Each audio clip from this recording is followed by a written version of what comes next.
चंदौली जिले में तिरंगे को बचाने के लिए शोएब खान ने दे दी अपनी जान। जी हां, चंदौली के बलुआ थाना क्षेत्र के बड़गावा गांव में गंगा किनारे रेती पर कुछ युवाओं ने 15 अगस्त यानी स्वतंत्रता दिवस को तिरंगा फहराया था। इस दौरान गंगा का जलस्तर लगातार बढ़ने लगा। उसी गांव में भारतीय सेना से सेवानिवृत्त जुबेर खान का पुत्र शोएब, जिसने तिरंगा फहराया था, उसने देखा कि अगर बाढ़ का पानी बढ़ जाएगा तो तिरंगा जो है वह बह जाएगा, और तिरंगे को बचाने के लिए वह पानी में कूद गया ताकि वह तिरंगे को सुरक्षित ले आए और तिरंगा बहने न पाए। लेकिन दुखद यह रहा कि बहाव तेज होने की वजह से वह पानी में डूब गया और उसकी मौत हो गई। आज भी तिरंगा उसी तरीके से पानी में जो है लहरा रहा है, लेकिन हमारे बीच में शोएब नहीं रहा, जिसने तिरंगे को बचाने के लिए अपनी जान दे दी।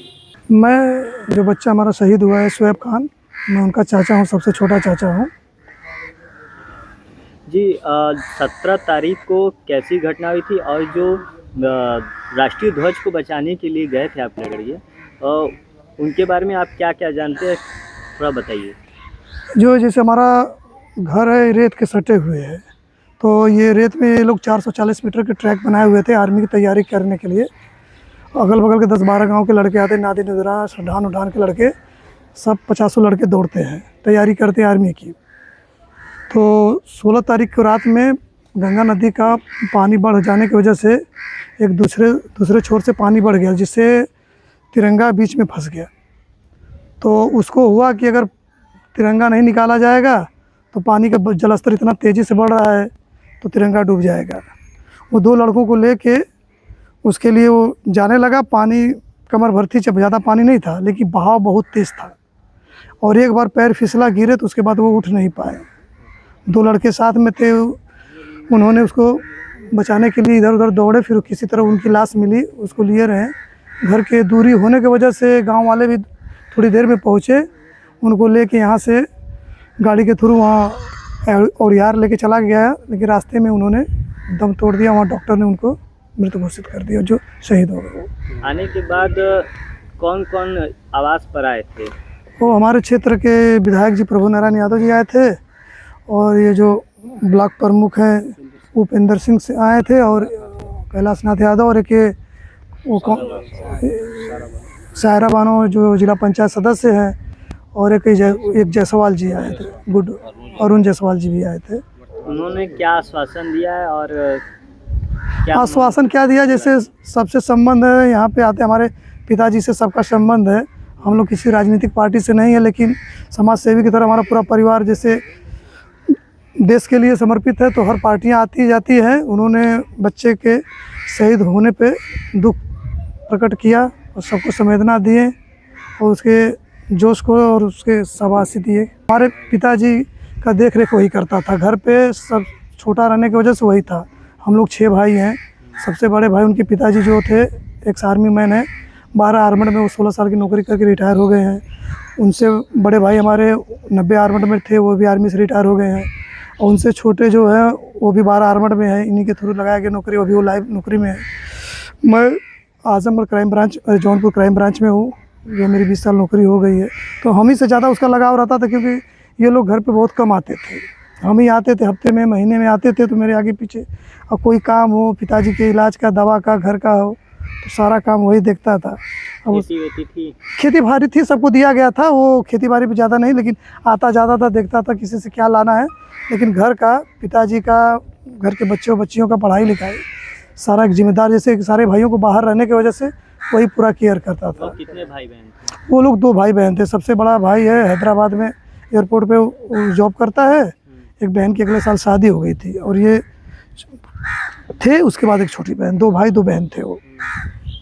इनकी उम्र क्या थी? 23-24 साल थी। 23-24 साल। जी। और ये तैयारी क्या कर रहे थे? ये जैसे आर्मी, पुलिस, SSC GD के वही, जैसे इन ग्रुप का, इन लोग का 40-50 लड़कों का ग्रुप था।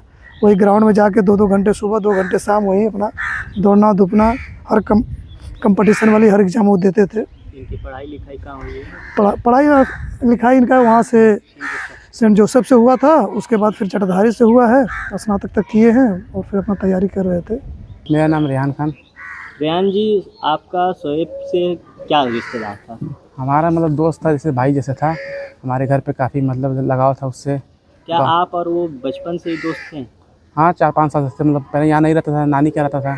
4-5 साल से आया तो मतलब मेरे से ज़्यादा दोस्ती थी, जी। तो मेरे साथ उठना बैठना घूमना सब उसी के साथ था।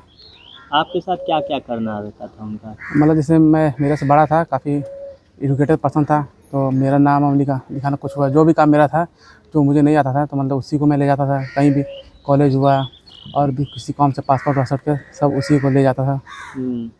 तो उस दिन 15 अगस्त वाले दिन आप लोग क्या प्लानिंग किए थे कि झंडा द्रोहण करना है? 15 अगस्त मतलब था, ये सब लड़के दौड़ते थे, सबकी अपनी अपनी तैयारी थी। तो भाई उस टाइम था नहीं, इलाहाबाद गया था अपनी बहन को लेके, तो सब धूमधाम से अपना जश्न मनाया गया। और फिर 16 तारीख को अपना वो आया तो मुझसे पूछा कि झंडा न फहरा, हम कहा हाँ सब हो गया। तो फिर अब रात जहाँ बीती, फिर अगले दिन सवेरे तो घर पे आया तो अपना मम्मी मेरे से सब बातचीत करा कि कहा चलो गांव में घूम के आ जाए। मैं कहा चलो। तो फिर आया गया तो झंडा देखा कि मतलब बाढ़ पानी लगा आने, तो पानी ज़्यादा नहीं था, कमर इतना था और कहीं कहीं गड्ढा भी था। तो फिर अब दोनों लोग लगे जाने, तो मैं थोड़ा आगे गया था, तो आगे लगा मैं सही चल गया, वो रास्ता थोड़ा दाएँ हो गया उसका पैर।